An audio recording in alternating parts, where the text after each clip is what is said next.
Good boy.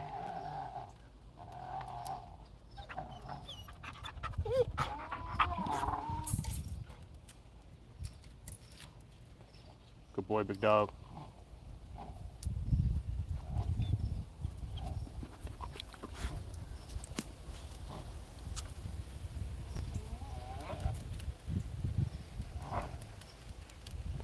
Good boy.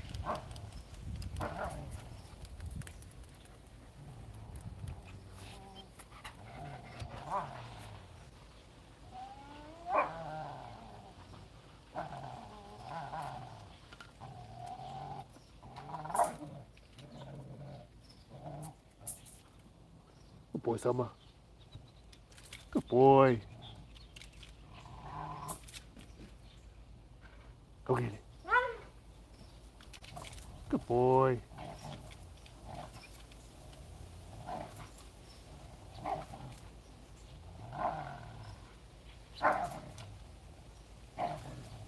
My dog, what's happening? What's going on, bro?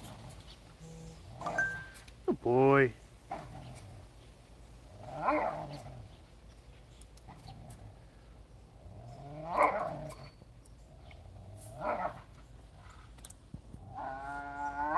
Good boy.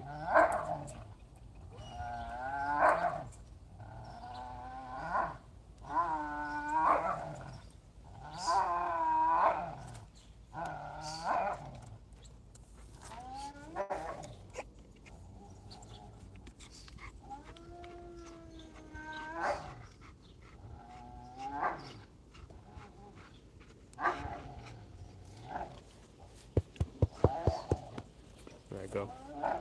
Good boy.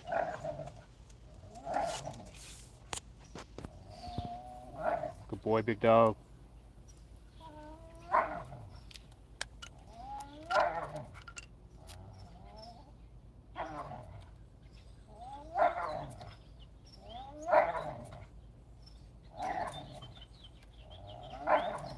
Good boy.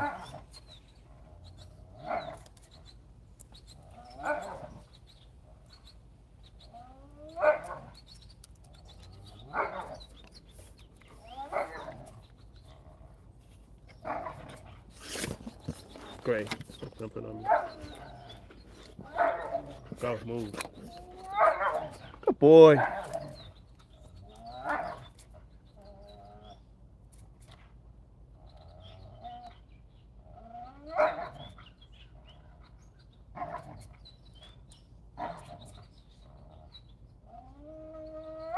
Good boy, Summer.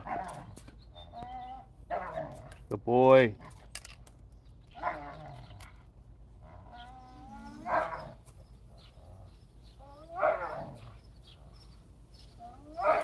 Yeah, they when it's just me out here, they chilling, yeah. And you was out here, they ready to kill something. They was just doing their job, big dog. Good boy. Jesse, yeah, the black dog all good, yeah. He working out right now. He getting this morning workout in. He go up there like you see him. Good boy.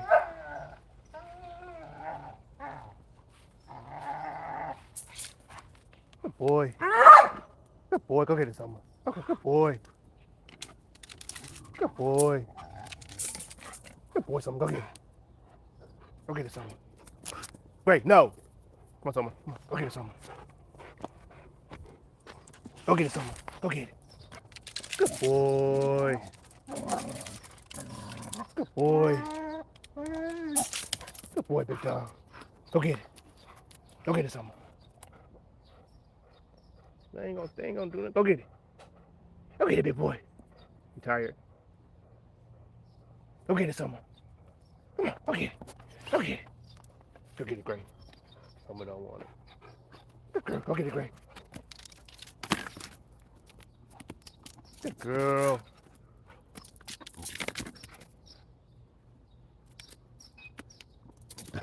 Good girl. Go get it, Gray.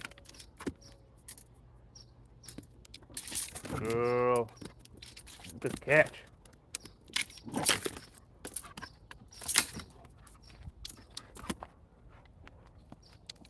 girl, Gray.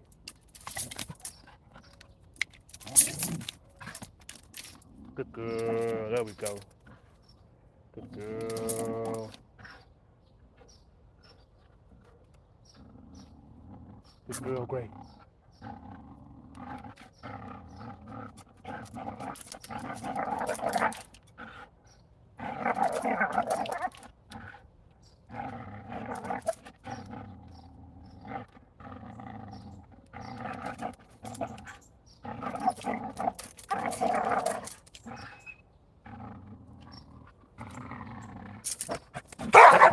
Hey. Good girl, Gray.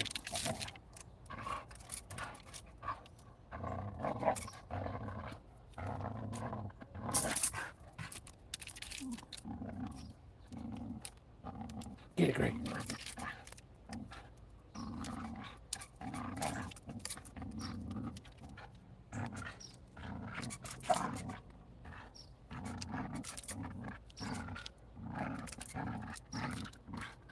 Good girl. Probably feeling some away this time. Good girl, Gray.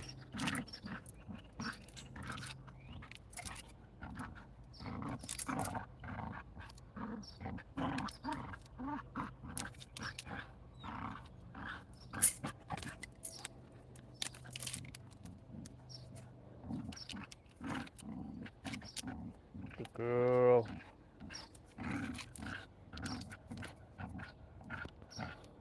Start your day out like this. You have an easy day for the rest of the day.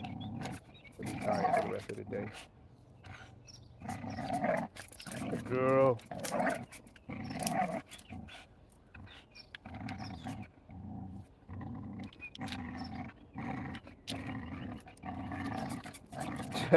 The alligator death row. That's real shit. That's real shit. BG, that's funny.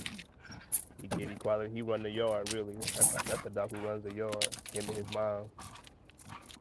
Good girl, Gray. Speaking of his mom, I'm gonna go get her real quick.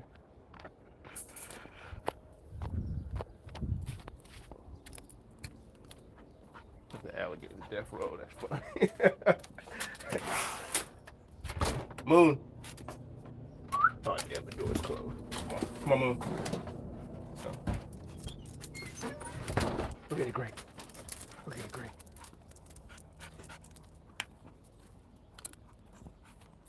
What's up, Moon?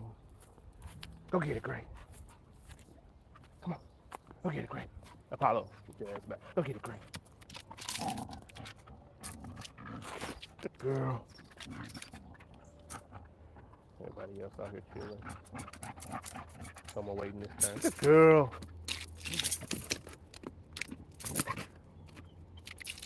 Good girl, Gray. Whoever hit that like button, I appreciate you right on.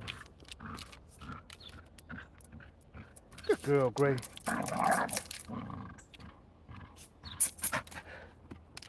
Good girl.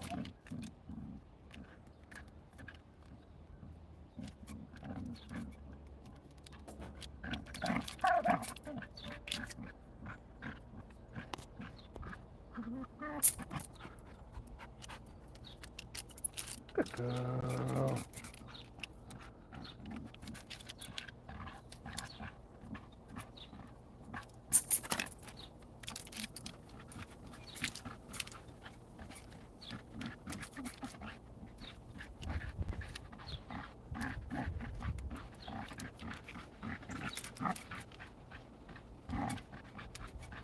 I'm gonna go get their tire after this and see how they do on that. Gray and Apollo just rub their teeth on it. Really, they don't really bite it like Summer does, but we gotta get them some more practice on it. Get it, Gray.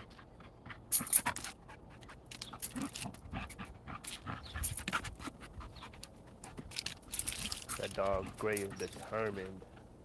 That is a good sign in the dog. It's a good trait to see. That determination. Good girl. Go get it, Gray. We should go get some water. So while she's getting water, I'm gonna lower this. That way, Summer likes it lower. And since I'm getting the tire, I can give everybody something to do. Get some. So they don't fight over it. Because they all gonna want this tire when I go get it.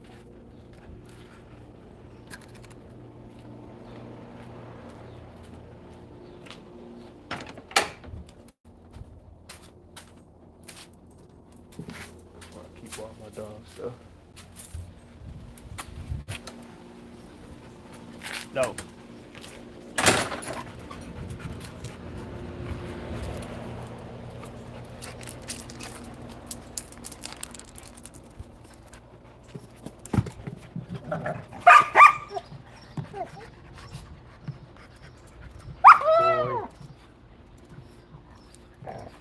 Good boy. See, now everybody got something to do. Good boy. So this is the gym. We in the gym right now. For people who don't understand, we're just in the gym. We're just getting a workout. Good boy. Good boy. And so what this is doing is that this here will work on their bite string, bite force a little bit if I can get them to act right on it. And then what someone's done is working on this upper front part of his body right here. Good boy. That's what the spring is doing right here. Good boy. Good boy. Good boy, big dog. I say this all the time. If you want to get a dog that's in pretty good shape, build you a sprint pole. Build you a flirt pole, build you a sprint pole. You can build all those things on your own for cheap. It will last you a long time. The only thing that I have to replace is the tug that's on there. But there's plenty of ways to build it. There's plenty of things that you can grab onto. It don't have to be that tug. It could be anything that it will grab onto. And you can make one of these for fairly cheap and get your dog in fairly good shape. All my dogs are in pretty good shape, actually. Good boy. Good boy. Good boy. Good boy. Yes. Again, everybody got something to do. They down here doing this. So I like to make sure that they're not just wearing their teeth down on it. Good boy. And how I do that is I make them chase it, activate that prey drive a little bit, make them want to bite on it a little bit more. This tire is so big that it's not really working for these two. I mean, Gray is still getting a good bite on there. Apollo kind of, but your dogs can wear their teeth down on something like this if you're not careful. So I just want to activate the prey drive by making them chase it a little bit, and so I can get a better bite for a second on there. But still, it occupies them for a little bit. They'll be tired. And by the time it gets hot, and they'll just be chilling. Good boy.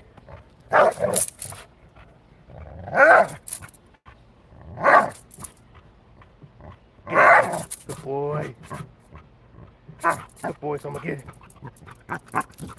Good boy. And when someone starts to chew on that rope, which kind of thins it out, I'll make them stop. That way I can preserve the rope a little bit. For one, he ain't getting no exercise when he's doing that. And two, it tears the rope up, it thins the rope. So I'll make him stop doing that. But right now, while he's still pulling, I can let him do this all day. Good boy. Good boy.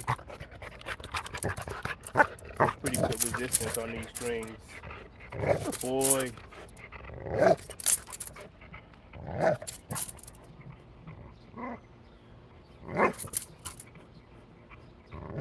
Get some. Starting to wear down a little bit. Good boy. Good boy. Good boy. Good boy, Summer. Good boy. Good boy. Good boy. I'm taking Summer hog hunting this fall, so part of this is also like when you're saying good boy and encouraging him, it's just to get him to know that he's doing the thing that I want him to do. I noticed that this spring is starting to break, right here, that part it should be curved. This thing right here should be curved. It's straight, and that's from this exercise. Good boy, good boy. But I got plenty of them. There's another one over there on the grass. I'll just throw that one in there. Good boy. But yeah, part of this is preparing for like our communication when I take him hog hunting this year. Good boy. Keep him to stay in there. By this good boy, you hear me yelling, and show him that he's on the right path. He's doing the right thing. Good boy, Soma. Good boy. Good boy, Soma. Good boy. Good boy. Yeah, being able to touch him, grab him while he's doing it. Good boy. You want to check all that stuff before you go do something like what I'm gonna go do with him. But I mean, I've had someone since the day he was born, so we got a pretty good understanding. Good boy. But for those of you who might be buying dogs to go try this with, you might want to make sure you can touch them, pull on them, grab them while they're on there, stuff like that. You see someone don't have a collar on, I can still do all this. He is not even thinking about me. He stays on the tug. That's a good thing to know when he is out on a pig or something. That would be a little bit different then, because he might be in some pain or something. But right now the foundation is set. The foundation is pretty good. Good boy. Good boy. And you're gonna do stuff like this from the time you start having them bite or tug or whatever. You want to make sure that you can touch them. You can, kind of desensitize them to that. Good boy. Good boy. They got pretty good teeth on him. Good boy. Again, super good exercise. Good boy. Pull on that spring. You see, he's bent this one here. It should be bent like this one, but that's what I want, though. You know what I mean? I want to see that. I want to see that. I want to see things like that. Good boy. That's how I know they're really working.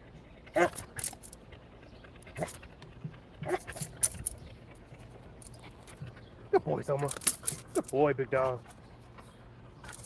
So you see, Soma likes it down here a little bit more than he likes it up there. When it's down here, Gray don't really get it. You know what I mean? She don't really get it's not enough resistance for her, as opposed to when it's up there. And she just takes to that a lot more. She'll jump and grab everything for hours. And Soma will do the same thing. He'll grab it, no matter what, he'll grab it, but he would much rather have it down here where he could get that resistance, get that competition. Soma out. So right now he's in the chewing thing that I was talking about. So what I do is I tell him to out for a second, let him catch his breath. It don't got to be long. It could be 10, 20, 30 seconds. Let him catch his breath. But also the drive to want to grab it again will build up. And you might be able to get another 5-10 minutes out of your dog if you do that. So usually I tell him to grab it. I'm just going to let him get it this time. It's okay. But you see he didn't. Good boy. Good boy. Back to bite. Back to really working out. Good boy.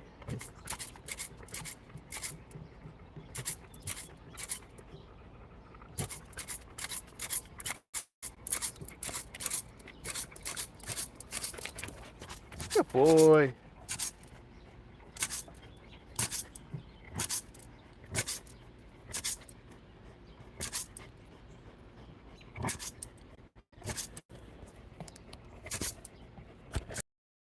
My bad.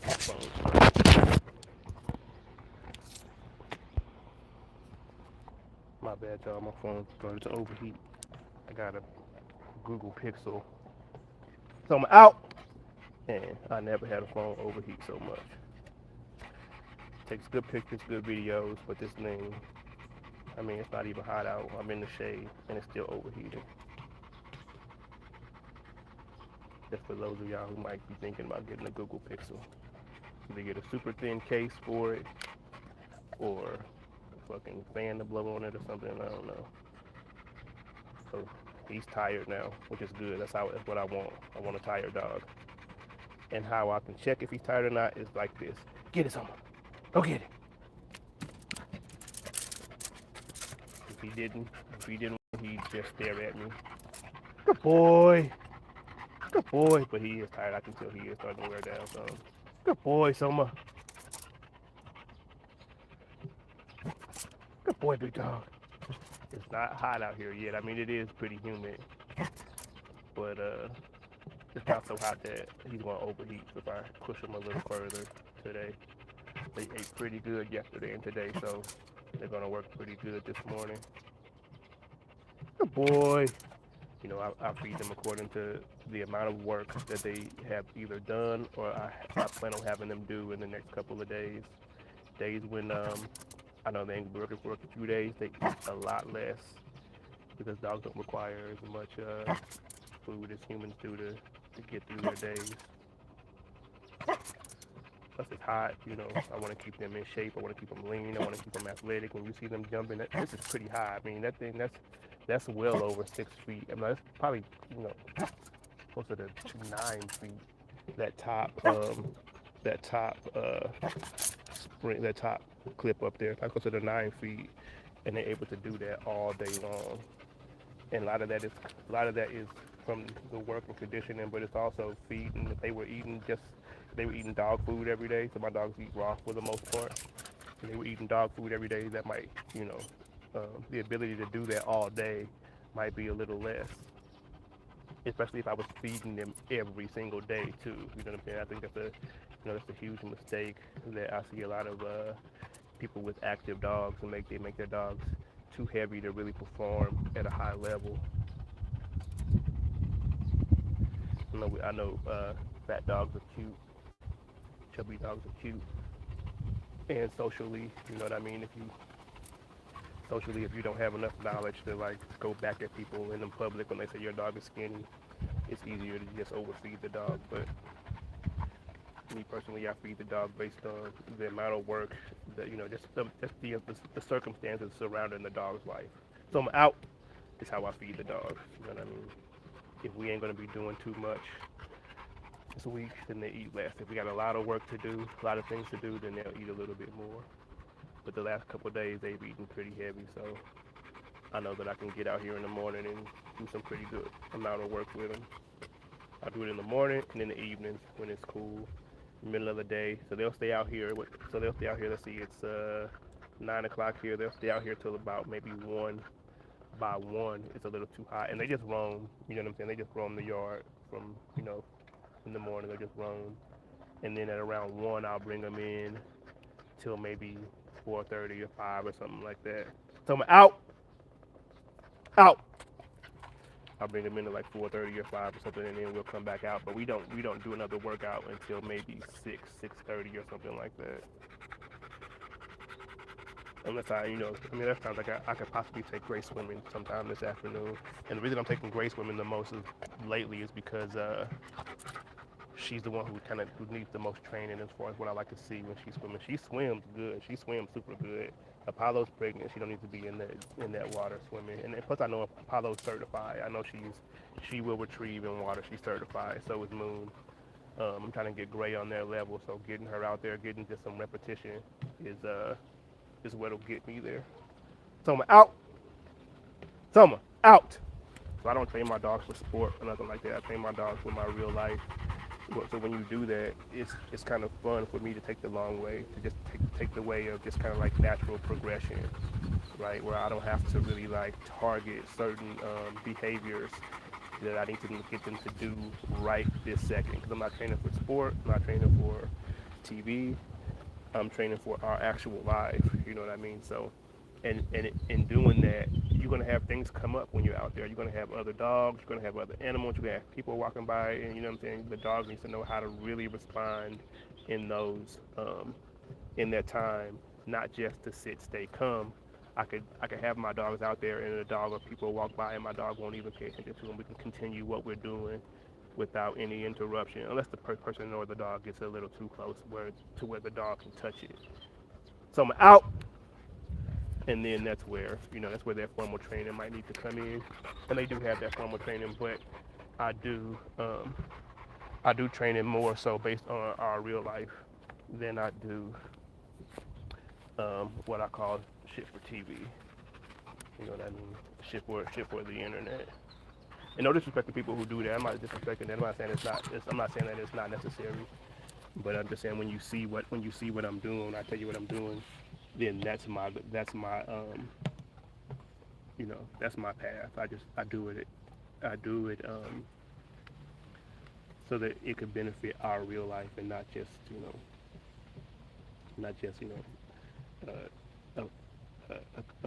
long enough for a clip on YouTube or Instagram or wherever else we posting. Cannonballs, what's happening?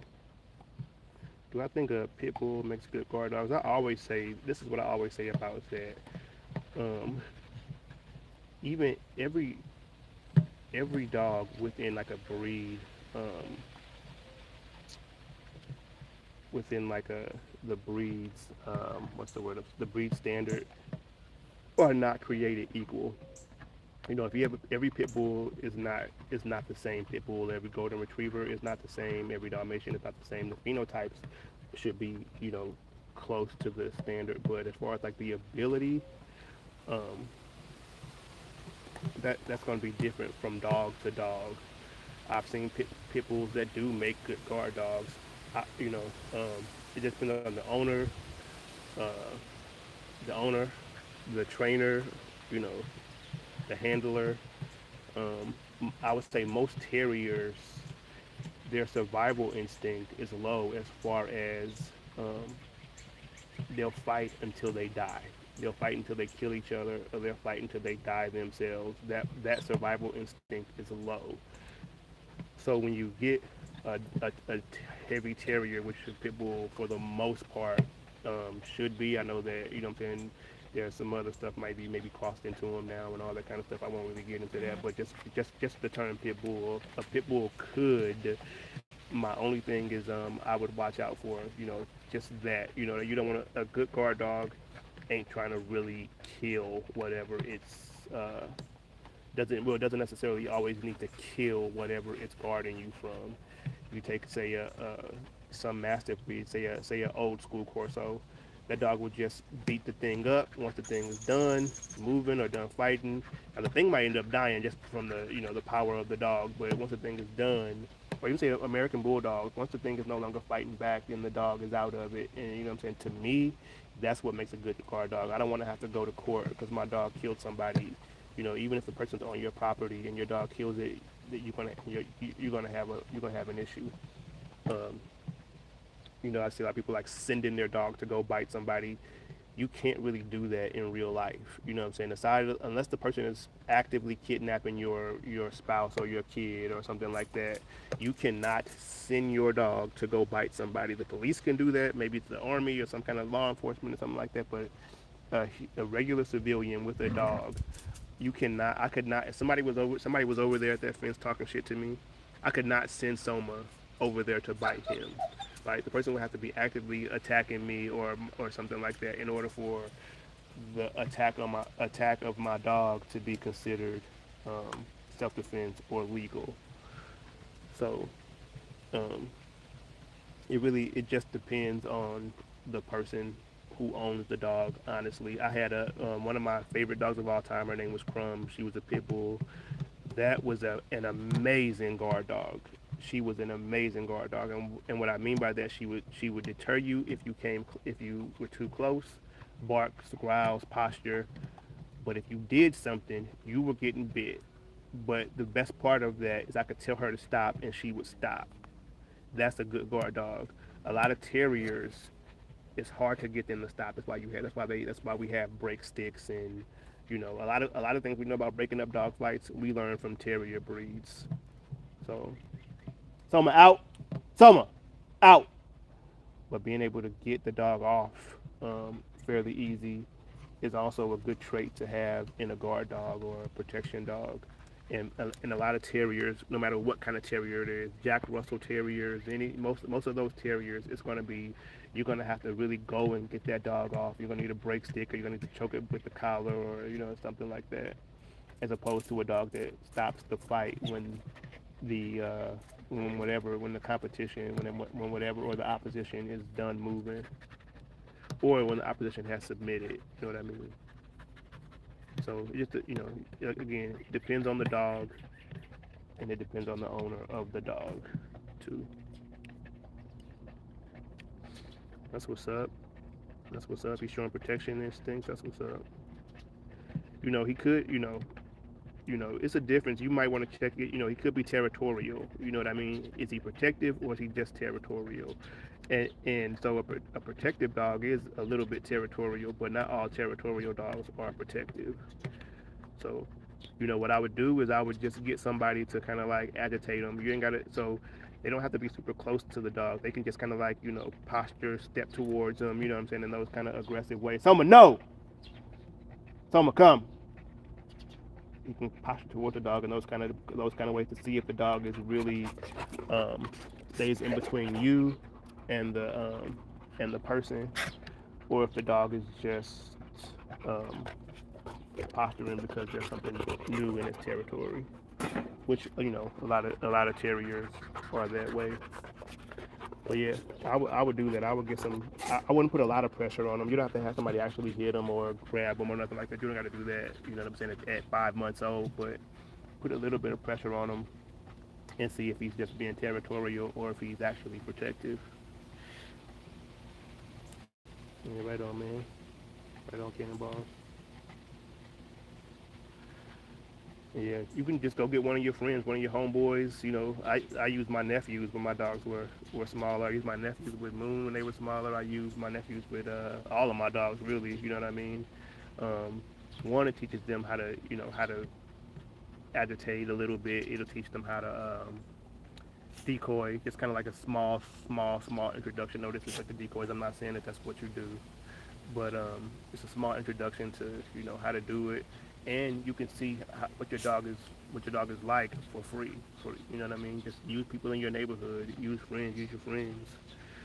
You know, so yeah, you might want to check and make sure your dog's not just being territorial. I mean, and not that that's a bad thing. I mean, if you got some acres or something like that, you got a farm. Your dog can be territorial. That's okay. But I always say you don't want to make a mistake of thinking the dog is protective and you take him somewhere outside of his own space and some shit happens and he don't do nothing or he don't respond the way that you want to respond. If you're looking for a protective dog, you know what I mean. So, but if he is protective, then build that shit. You know what I'm saying? Build on it. Get you a really good dog. Get you something that you can you sleep at night knowing everybody's safe, everybody's good.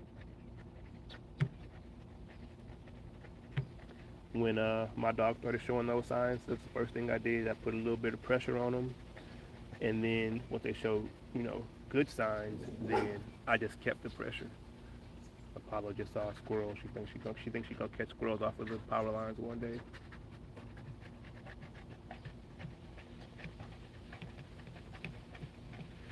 My favorite dog breed, my dogs, Roguewolves, are my favorite dog breed. But um, I don't know, man. I like a lot of breeds. I mean, I like a lot of more athletic, shorter-eared hound breeds. They like tree and walker, um, a good. Um, I like giant schnauzers. I always love American bulldogs. Um, I like Belgian Malinois, Pitbulls. I mean, I don't know. I don't know if I have a favorite. I don't know if I have a favorite. My favorite type of dog is a smart, athletic, powerful dog. Those are my favorites. So when I see that in a dog, what I'm saying, my ears perk up a little bit more when I see that. A smart dog, an athletic dog, that has a little power to it. And you can find that in a lot of different breeds. But yeah, I mean, I don't know if I can just narrow it down to one. I've had so many. I like so many. The dog I had the most was probably American Bulldogs. But again, those aren't all created equal either. You know what I'm saying? I've had some super bulky ones that really couldn't move, like my other dogs, and then I've had some super athletic ones that were incredible too. But um, I don't really have a favorite. I don't really have a favorite breed. Yeah, no, I've had Rottweilers too. Love Rottweilers. I love a good Rottweiler. Gray has some Rottweiler in her. Yeah, I, um, I've owned a few Rottweilers. I've had 4 I've bred 4 litters of Rottweilers in my life. Um, Super good dogs. You find a good one. I mean, it's tough these days with there being so many out and so many people just breeding them just because they're Rottweilers. It's tough to find a good one. But if you find a good one, great dogs. Super good dogs. I know some people who breed Rottweilers right now. I can't speak for how I mean, they look really good. Me personally, I like a dog's performance. You know what I'm saying? The looks are secondary to me. How does the dog perform? So I can tell you how they perform, but they are good looking dogs. I know a guy here in Missouri who has some, and then a few people in other states who have some really good looking dogs. But I like those Rottweilers that I used to see back in early 2000s that were that were guard dogs with no training. Didn't need any training. You just get you a Rottweiler, and that thing was a guard dog. You don't really see those these days. Good boy. Someone got his second win. He ready to go back over there. I don't know if y'all can see him or not. But yeah, I mean, I love them all, man. I love them all. I love all the good breeds, but I like you know, I like how the dog performs, how they perform more so than what breed it is or how it looks or nothing like that. If anybody ever offers me a dog or something like that, I need to know how does it act, how does it perform. The breed stuff is only important to me when I think about, okay, is it gonna be too big? Is it gonna have too much hair? You know what I mean? Those are the kind of things that I worry about as far as like when I'm selecting what kind of breed I want or what kind of breed I want to use. There's certain things that I don't want. I don't want a dog that's too big. Don't want a dog that's too small. Don't want a whole lot of hair. Um, and then I don't want I gotta make sure that the parents of the line didn't have health issues or something like that. Summer out. He's just chewing on it. No, come. Summer, come.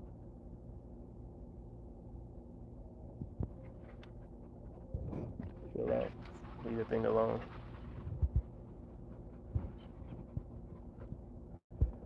But yeah, I mean, I'm not super breed specific. It's as far as most stuff goes. Like I said, it's only little things. You know what I'm saying? That I'll no Summer that I'll say no to. So I like say like a Kangal. I love those dogs. Too much hair though, and too big for me because I like to travel a lot. I could fit all 4 dogs in my car, and I can go travel 10 hours, and we'd be just fine. If I had a Kangal, I could only fit a Kangal. I could only fit that dog in my back seat, one, and then when the dog comes out, it's gonna look like the dog exploded with the amount of hair that's back there. The same for certain German Shepherds, and a lot of the livestock guardian dogs, which German Shepherds are livestock guardian dogs. So are Rottweilers. So are Kangals. So those kind of things are when it comes to like certain breeds. Those are the only things that I really that I you know that really concern me. Apart from that, I go look at the actual dog itself. If it's a puppy, I look at the actual parents themselves. You know what I mean? Before I decide if the parents ain't shit as far as my own standard. If the parents aren't close to my own standard, then I probably won't get a puppy from it. No matter, I don't care how many champions. I don't care how many. I don't care about none of that stuff. If the parents aren't close to like my standard of what I like to see in a dog, I won't get it. And if I'm buying a semi-adult dog, a young, you know, an older puppy or a younger adult dog, then I just see what that particular dog is doing. You know what I mean? Hey, I don't really care about what breed it is, or I need to see what's up with that particular dog. Move. Apollo thinks she's guarding this tire. You don't want this with Moon, Apollo. Moon don't even want the tire, but you don't want that. Not today. But yeah, um, yeah, those are the kind of things I look for. How did the dog perform itself? Of course, if you get dogs off of good dogs, and it performs well. What that can tell you is that if you plan on breeding, that you have a good chance of breeding dogs that fit your standard. You know what I mean? But if you don't plan on breeding, then I need to see how this dog in front of me performs. I don't care much about um, his great granddad was this dog. I don't really care about that. How does this dog perform? What have you done with these dogs here that in front of me that shows me that this dog can be useful? when I go get a dog. If you go get a puppy from somebody, I would say first get to know the breeder. You know what I mean? Get to know the breeder. You can get to know the breed all you want to. If you don't get to know that breeder, then that you don't know that dog. You don't know those dogs because every Rottweiler breeder is not created equal. Every Great Dane breeder is not created equal. Every Doodle breeder is not created equal. Get to know the breeder, and you're going to have a much better chance of having a successful life with that dog. You know, Just for example, you got a breeder that does a bunch of tests.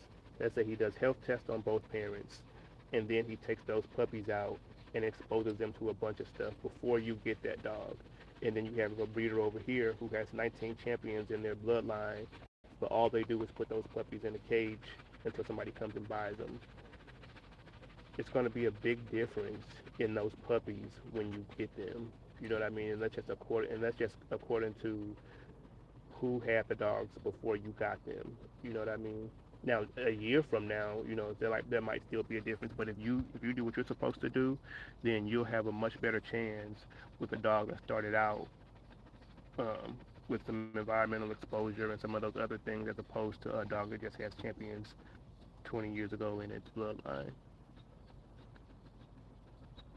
And again, that's not to say that getting dogs from champion for people. I'm only talking about the breeders who don't really or test their dogs and who don't really expose their puppies.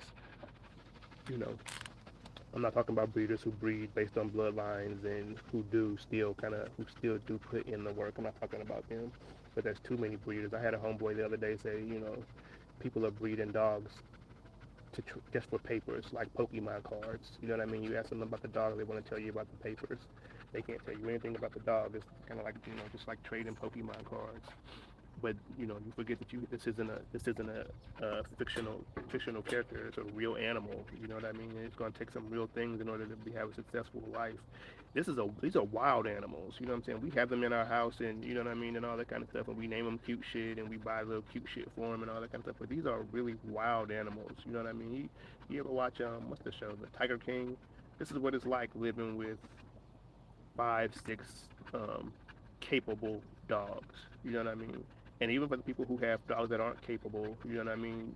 It's still like living with, you know, wild animals. I mean, they're still like living. You got a bunch of say like exotic bullies. It's like living with you. It's no different than having a bunch of rabbits. You know what I mean? You know, we name them cute shit and all that kind of stuff, but these are still animals. So the performance matters just as much as any of that other stuff. The performance of the dog matters as much as any of the other stuff because it's going to determine if you like the dog or not. You know, and that goes for anything. How does the dog perform inside your house when y'all just want to chill? How does the dog perform inside the car? How does the dog perform on a leash? You know, how trainable is the dog? You know what I mean? How much effort are you going to put into training the dog? How much effort do you want to put into training the dog? You know what I mean? All that stuff matters. You know?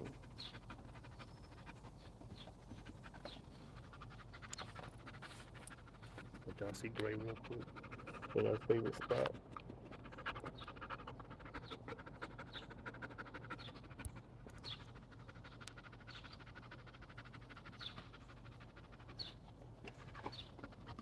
Yeah, those are just the things I think about before I get a dog, um, and the things I do before I decide to breed a dog. They go through a bunch of tests, a bunch of exposure, so I know exactly what I'm getting when I have the puppies.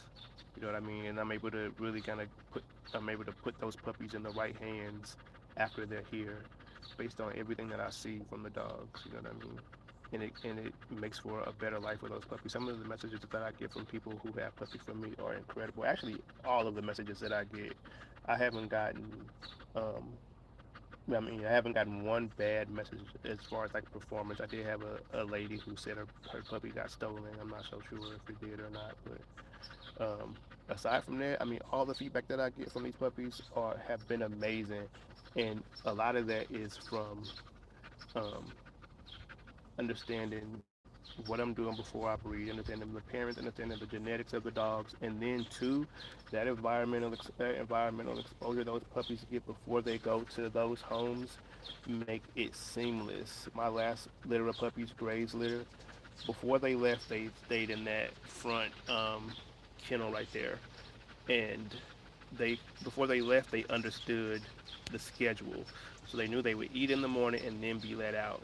By about a week after being in there, and they were only like 5 or 6, they were only like 5 when I put them in there. By week 6, there was very little piss or shit in there because they understood that we come out to the yard to do that, and there's a schedule too. We know when we're gonna go out, and we know how long we're gonna be out, and we know if we just go in there, we just sleep and chill.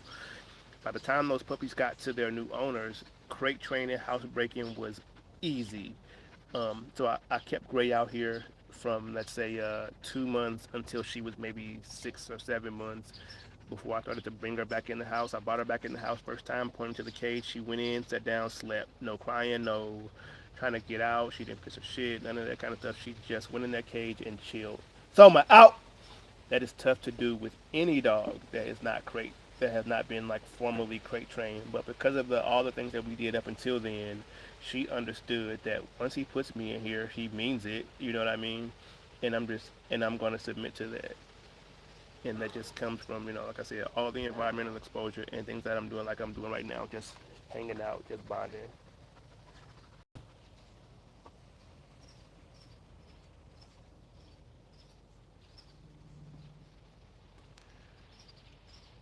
Yeah, I mean you know that's what it takes.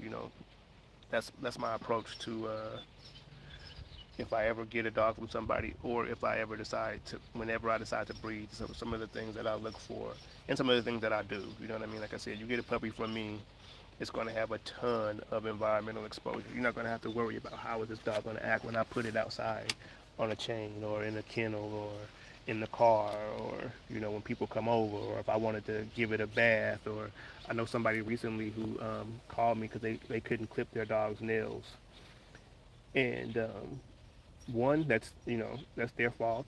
You know what I'm saying? But two, also, the person they got it from, you know what I'm saying, that the dog had never seen this before. At at 4 or 5 weeks, I'm clipping my dog's nails. I'm playing with their ears. I'm checking their teeth. You know what I mean? Before they go anywhere, they get their nails clipped a few times. And at that age, you can just do it with a nail clipper, a regular human nail clipper. It doesn't take anything else. But the experience alone sets that dog up for when it goes to a new home. That all of this shit becomes easy. I have someone who has a dog of mine, and she says, the dog runs the house, the dog runs the yard, but the dog is incredible with the family. The dog is a beast when it's outside, when it's doing its job, but when it's with that family, it is incredible. And that is a dope fucking thing to hear, because that is exactly how I bred those dogs to perform. That's what the dogs from Gray's litter. Gray's the same way. Gray is amazing with my kids. She's amazing with the family. She's amazing inside the house. I can kind of have her around people as long as they ain't tripping. But when it's time to go to work, she gets busy, and that's what I bred them for. But again, it didn't. I didn't just put two dogs together. You know what I'm saying? I really did. It really did my work. I really did the research. I really understood the genetics of both dogs, what I would be getting, and then I took those puppies from there, and I gave them a ton of environmental exposure before they went to their new homes. Just make it easy. You know what I mean? If you can ride at home an hour with your puppy and it don't throw up, it don't cry, it don't piss or shit. I mean that you can't really control, but it don't cry, it don't throw up, it's not nervous, it's not worried, it's not hiding. You know what I mean? Just sits on your lap and goes to sleep. Shout out to that breeder. If you ever had a dog that did that, if you ever picked up a puppy that acted like that, go shout out that breeder, because they did some good work before that puppy got to you. Damian McFarland, what's happening? What's going on, Damian? What's going on? We just got everybody out. We chilling. They just finished working. Someone's still ready to work, but I ain't gonna let them because he over there chewing on that thing. And Apollo's garden is tired with her life. She tripping this morning. I see the sun starting to come out. It's gonna be too hot to do anything here in a second. But I'll still let them just roam the yard for about couple hours, because they'll go to the shade, they'll go hide, and they'll go underneath these bushes, they'll come underneath this chair that I'm sitting on, or go over here in these rocks to cool off, and then I'll bring them in the house. Got Moon out over there. So these other dogs, they don't really go over here on the patio area.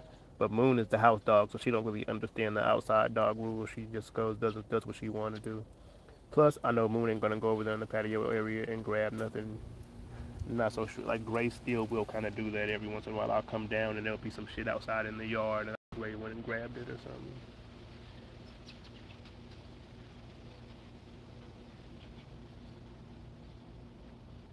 Oh yeah, with that process, yeah, it does build confidence. That's another thing that that environmental exposure does. It really is the main thing that environmental exposure does. It builds confidence.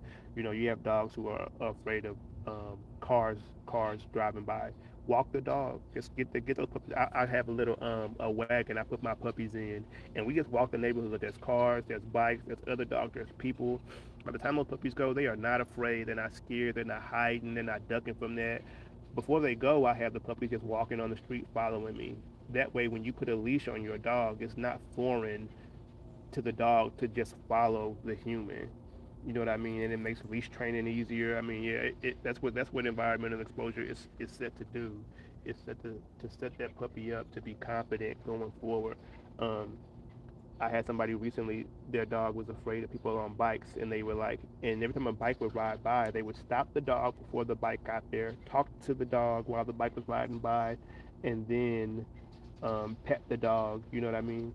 And I'm like, you're not helping that dog when you do that. So I took the dog, the bike rolled by, and I walked the dog, and we just kept walking. We didn't even acknowledge the bike. I kind of like gave it a little tug on the leash, and we just no, okay, she's fine. It gave a little tug on the leash, and I kept going. Didn't even pay attention to the bike, and we did that 4 or 5 times. I didn't allow the dog to have any reaction to the bike. You know what I mean? We just keep going. When you keep going like that, the dog is confident with you, right? The dog says, okay, this person, I can trust. When I'm on the leash with this person, I can trust. And they're confident. They understand that what we do in those moments is we just keep moving. We don't got to pay attention to it. We ain't got to be nervous. We ain't got to worry. I ain't got to talk the dog out of it, which really is not talking the dog out of it. You kind of reinforcing that the dog is doing the right thing when you do that, as far as in my opinion. But me, I keep the dog's face forward. We move and go and build confidence, and we'll do that 100 times. I go to a bike path and do that 100 days. You know what I mean? Until the dog is confident, so I can have it off leash, and the dog ain't tripping, the dog ain't worried, and that's what environmental exposure is set to do, is to build confidence in so many different areas. Sometimes you don't know your dog is weak in an area until you get there. You know what I mean? So the earlier you start to go to all of those areas, anyone you could think of, you know what I mean? The earlier you start to do that, the better off the dog will be in the long run. And if you don't, then you might have an unstable dog. You may have a dog whose nails you can't clip, whose ears you can't clean. You take it to the groomer, which I mean, that's a different thing. But can't bathe it. It's scared of water. You know what I mean? You have all those things, and the earlier you expose your dog to those things, and the calmer you stay in those moments. You do not let the dog have a reaction. So even if I have to correct my dogs, I don't allow them to run away after the correction. We stay there and we move on in the whatever the task is. I was out playing with someone one time. I was doing some bite work with someone, on a tug, and he missed the tug and he bit my arm, and that shit hurt. It hurt bad, and he didn't grab and shake it. Once he knew it was my arm, he let go. But I immediately went right back into the game. Ow! And went right back into the game. I didn't check on my arm until till the game was over, because I didn't want to disrupt what the state of confidence that he was in. You know what I mean? I didn't want to act like I didn't want to like change that. Let's stay in this mind state. Let's stay in this frame of mind and play the game. And when you do things like that, one, it taught me to be more careful. But two, um, it it taught Soma to just kind of stay in this stable condition all the time. You know what I mean? So but that's exactly what environmental exposure is set to do. It's set to build confidence in your dogs, in your puppies. I'm talking to people, to everybody really. You know what I mean? Like to anybody who has a dog that is has some of those issues, go expose it to some stuff. You know what I'm saying? Go give it some good exposure. And people who have litter of puppies, it would your customers will love you for a long time if you just take some time out your day and go give those puppies some environmental exposure from the day after you give that dog shot. Some people like to wait a week or whatever, you know what I'm saying, depending on the health of your dog. My dogs are pretty healthy. But from the day after I give my dog shots, those puppies are getting environmental exposure. So by the time that's about 3 to 4 weeks of environmental exposure.